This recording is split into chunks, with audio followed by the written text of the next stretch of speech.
the nice thing about music is, regardless of the mood a person is in, there's always some music to complement that mood and sit you down and let you think, that's gorgeous. I'm glad I put this on because now I feel better than I did before I played it.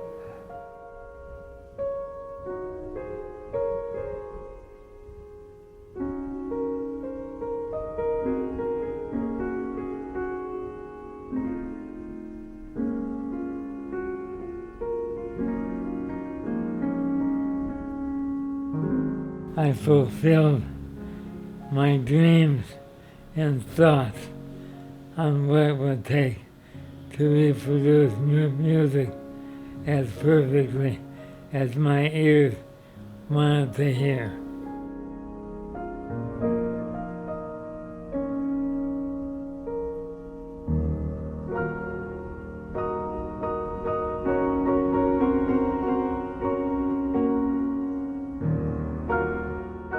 I started the room about 35 years ago, and at that time I had a business that I had just begun, and I could not work on the room full time.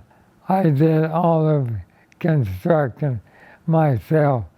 I knew how big it would be, but the accoutrements, the details, the lighting, the soundproofing, that all had to be figured out. There's just so many things that we've done to this room to improve it, and some of the stuff is pretty impressive. Spiral staircase, making all the panels, all the trim.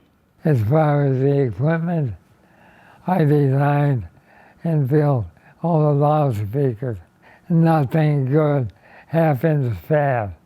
Everything takes time. Oh, here's a whole bunch of Tchaikovsky there, Dad. Yeah, which one of here? Anyone in here? Oh, how about this? About the time it was finished, not long after, was when he was diagnosed with ALS. And so, of course, then everything changed. I remember also around that time, he was doing some pretty heavy duty physical work around here. So I kind of just was like, Dad, you probably just overused your muscles. You know, you're 70 some years old. You need some time to recoup.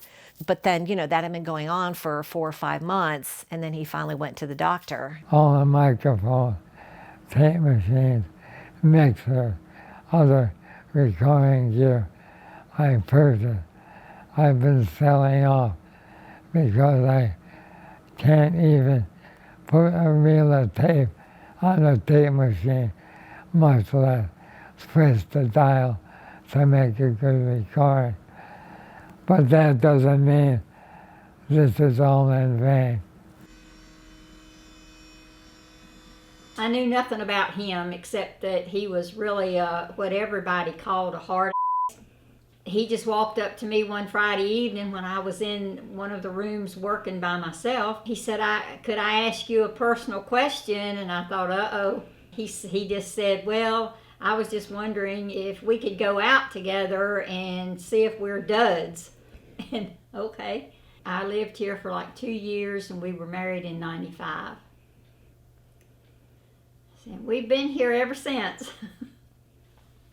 It's a shame that now we have everything here finished, that there isn't a lot of time left to really enjoy it. And now Sue has got to perform a lot of demanding tasks, almost the same type of task that she had to perform when she had her 2 babies. And that's one thing that bothers me. His work ethic is like none other I know of. He's the most intelligent person I've ever known. He was definitely a workaholic, was very extremely driven. He's about that way with everything in life. Pretty moving that, you know, you've worked all your life and you got to a point where you can enjoy it, and then this happens. If it wasn't for this, we'd still be out here building something. I firmly believe that people are put on this earth for a purpose. Nothing is better than waking up in the morning with an idea and going to bed at night.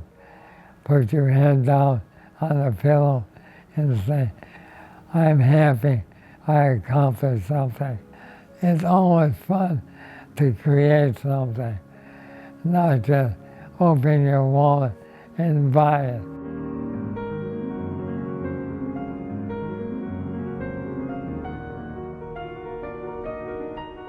The only thing that would really concern me is what's going to happen to it when he's gone. It has to live on. And it will. I have no doubt it will. He's pretty unique of what he's been able to accomplish in life. He's accomplished much more than most people ever will.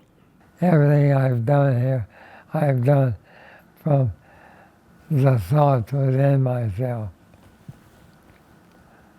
There is nothing better than having self-satisfaction in a job well done.